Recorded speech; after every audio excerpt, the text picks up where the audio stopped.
Doctor Alfredo Firsenfeld, buen día, ¿cómo le va? Buenos días, ¿cómo están ustedes? Muy bien. A ver, comencemos por el principio, decía alguien. ¿Qué es la epilepsia? Bien, la epilepsia es un síntoma secundario a una inestabilidad de las neuronas que se ponen de acuerdo y actúan en conjunto, descargan y producen justamente descargas de tipo eléctrica, que se traducen clínicamente en sacudidas, en gritos, en trastornos psiquiátricos. Hay una infinidad de síntomas. Todos piensan que la epilepsia es ese famoso individuo que se cae, que se sacude en el piso, que tiene esas famosas sacudidas tónico-clónicas, que se orina encima, que le sale espuma por la boca, que se muerde la lengua. Bueno, ese se llama el gran mal. Es una de las formas de la epilepsia. Hay formas mucho más solapadas, mucho más que se disimulan y que inclusive parecen trastornos psiquiátricos.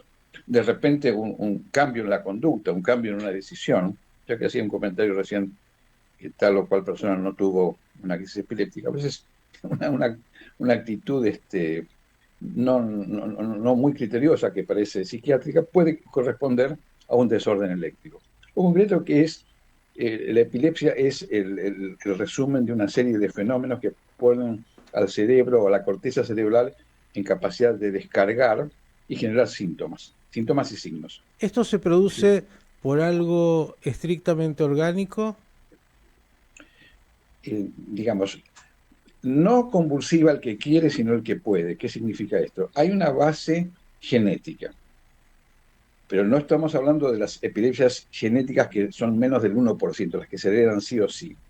Pero cuando uno hace el pedigrí de un individuo que tiene epilepsia, va a encontrar en un primo, en un tío, o sea, en alguien por la rama paterna o materna, alguien con un equivalente epiléptico. O sea que hay una predisposición. Y digamos que estadísticamente, uno de cada 200 individuos que andan por la calle pueden ser epilépticos. Es un número importante. Ujú. O sea, estadísticamente realmente el compromiso es grande.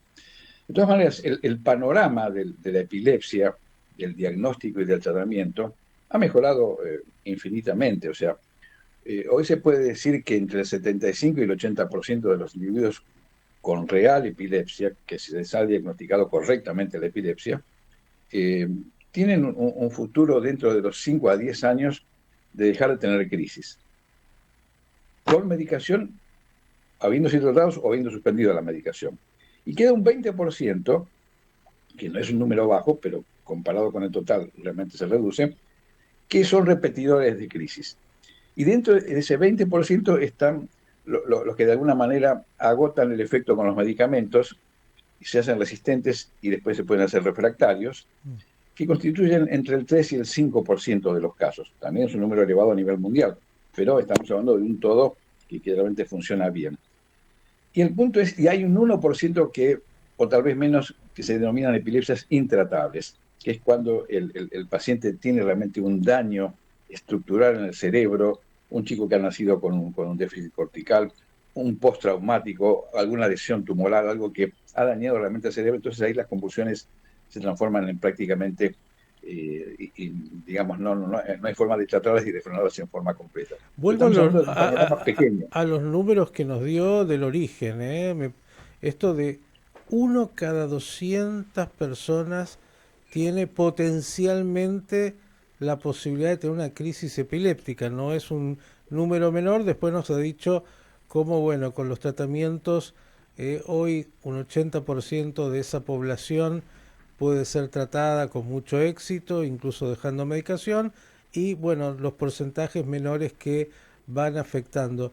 Ahora, Eh, sí, usted me Sí, quiere decir algo. exactamente. Digamos, esa predisposición, cualquier cerebro puede convulsivar, cualquier individuo puede tener una convulsión, pero cada uno tiene lo que se llama un umbral de excitabilidad. A mayor umbral, más resistencia a tener convulsiones. Cuando se desciende el umbral de excitabilidad, el individuo está más predispuesto. Y eso se detecta clínicamente y con un examen muy sencillo que es el encefalograma, que determina si hay una inestabilidad de ritmos. Es un estudio no cruento, se hace en consultorio externo, antes se colocaban agujitas en el cuero cabelludo, ahora se colocan electrodos con pasta, o sea que no genera ningún tipo de agresión física. Uh -huh. E eso ilustra respecto a ese individuo es o no candidato a tener convulsiones, que no es lo mismo de decir que un individuo que tiene un electro alterado es epiléptico. O sea, no se diagnostican electros, sino se diagnostican pacientes. Y un individuo que tiene convulsiones perfectamente también puede tener un electro normal. O sea, que se dan las dos alternativas. El tema es que el paciente epiléptico puede tener uno, dos, o tres, o cuatro, o cinco, pero no todos los electros normales. En algún momento, algún electro con alguna técnica especial va a dar una alteración. Y eso es lo que le va a poner el sello al paciente de epilepsia. Doctor, Sí. muchos hemos visto en algún momento alguna persona que ha tenido un ataque epiléptico y yo quisiera que nos diga qué es lo que debemos hacer cuando alguien tiene un ataque como este. Se está refiriendo básicamente al cuadro más espectacular, que es el individuo que está bien de repente y cae al piso y Ujú. pega un grito y empieza a sacudirse. Bueno, lo que no hay que hacer es tocarlo, rodearlo, quitarle oxígeno, quitarle espacio, porque todos los estímulos de tocarlo, de moverlo, no son buenos. La mejor maniobra, lo más seguro es tratar de ponerlo de costado, de cúbito lateral, porque eventualmente puede generar un vómito y aspirarse. Ujú. De ninguna manera ocurrírsele ponerle algo en la boca para que no se muerda la lengua, porque pone un dedo, el individuo después tiene que contar si le quedaron los 10 dedos. Y si pone un palillo, algo de plástico o algo de metal, probablemente le termine de romper los dientes al individuo. O sea que lo que hay que hacer es dejarlo tranquilo y las crisis autolimitantes, como su nombre indica, frenan solas. Si el paciente, y esto es estadísticamente uno de cada 100, entra en lo que se llama un estatus epiléptico, no deja de convulsivar, bueno, hay que llevarlo a una guardia y en la guardia en un hospital están en condiciones de manejar perfectamente bien ese estatus. Pero la mayoría de las crisis son autolimitantes, entonces lo que no hay que hacer es rodearlo, tocarlo, estimularlo, ¿qué te pasa? O sea, dejarlo tranquilo y que la crisis ceda. Todo estímulo, tocarlo, eh, en realidad, los pacientes epilépticos con familiares que lo conocen ya saben cómo, de alguna manera, manejarlo. Esto es cuando pasa en la calle, de repente hay un tumulto, la gente se asusta, Ujú. pero la indicación es, la mejor maniobra es en el piso, porque del piso no se va a caer, o sea, el peligro es que caiga de su propia altura o de algún lado, apoyarlo en el piso y dejarlo de costado. Esas serían las mejores maniobras. Y llamar a la asistencia pública. Bien. Eso es lo correcto. Y por ahí siempre hay un médico caminando que tenga experiencia y dejarlo actuar y que él sea el director de orquesta. Eso también puede ocurrir. ¿Cuánto tiempo dura en general, si hay un promedio, esa crisis epiléptica severa? Entre segundos y 1 o 2 minutos, a lo sumo 3 minutos. Si sobrepasa esa cifra, ese tiempo, uno ya está pensando que son crisis subinflantes y que está cerca de entrar en lo que se llama un estatus epiléptico, superando los 5 o los 7 minutos. Pero generalmente en 1 o 2 minutos, que parece una eternidad, porque un individuo cae al piso y se está sacudiendo y 2 minutos, te póngase a contar, que pase la Ujú. agujita del reloj, 2 minutos es eterno. Ujú. Pero lo mejor que se puede hacer en esos casos es ponerlo en la posición de cúbito lateral, porque si se llega a tener un vómito, por lo menos que no se lo aspire.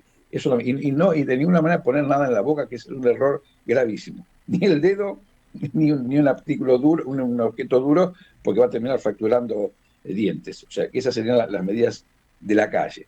Pero esto no se trata en la calle, obviamente se trata en una guardia en un hospital, porque esa es una emergencia, es un cuadro muy espectacular que es una emergencia. Bien, usted ha dicho de alguna manera que hay distintos niveles de gravedad, por llamarlo de alguna manera, y que hay otras crisis que a veces no se las vincula con un ataque de epilepsia.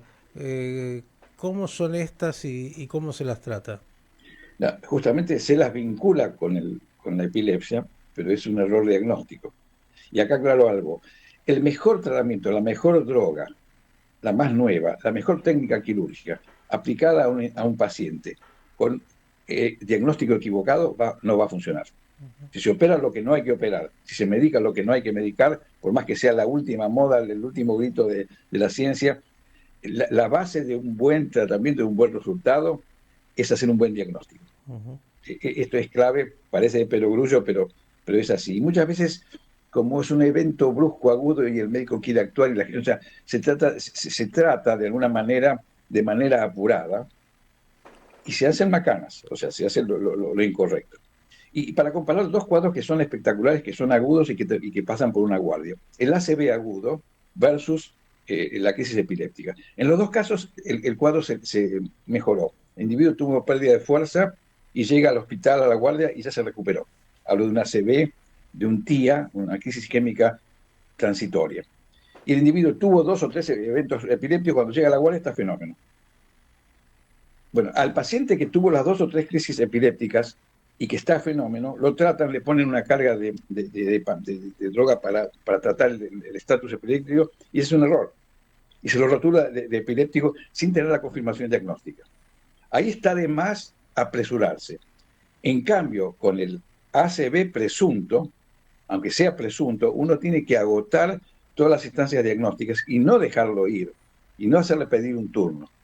Por más que se haya recuperado y tenga una tomografía normal, a ese paciente hay que hacerle un doble vaso, o sea, hay que tenerlo 24 horas internado y agotar todas las instancias como si fuera un infarto de miocardio o la sospecha de un infarto de miocardio. Bien. Eso es muy importante. En cambio, con el epiléptico, cuando se le pone el rótulo de epiléptico en la guardia, después va al mejor especialista de epilepsia, y el paciente no tiene epilepsia, y es muy difícil sacar el rótulo de epiléptico. Doctor, nos dio buenas noticias que quiero que sean las que de alguna manera cierren este comentario, que tiene que ver con, dijo, los tratamientos que hoy existen.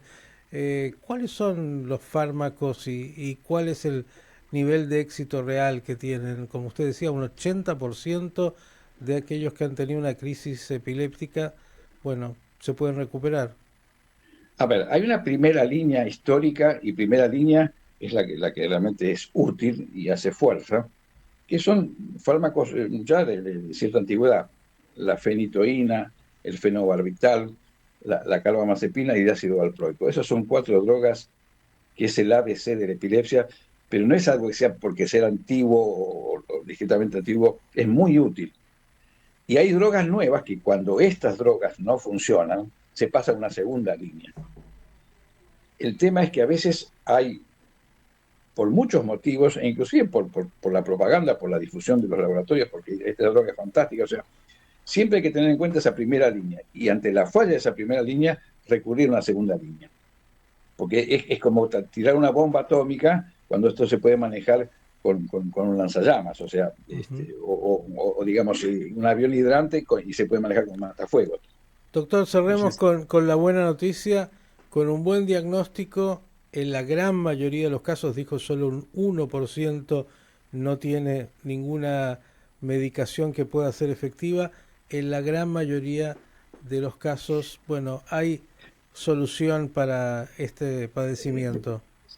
siempre hay medicación. El tema es que es refractario y es una situación realmente muy, muy difícil, pero es en el diminuto porcentaje de los casos. Bien. Pero también se los trata, no es que no se los trata. Doctor, como siempre, el agradecimiento por esclarecernos sobre este tema Bueno, que, claro que sí, está tan presente. Dijo, 1 cada 200 personas es potencialmente alguien pueden que ser candidatos, pueden puede ser ser candidatos. candidato a una crisis de epilepsia, pero a saber que hay soluciones que la medicina trae. Un Con abrazo, vida normal, absolutamente normal, de eso se en la gran trata. mayoría de los casos. Un abrazo grande y hasta la próxima.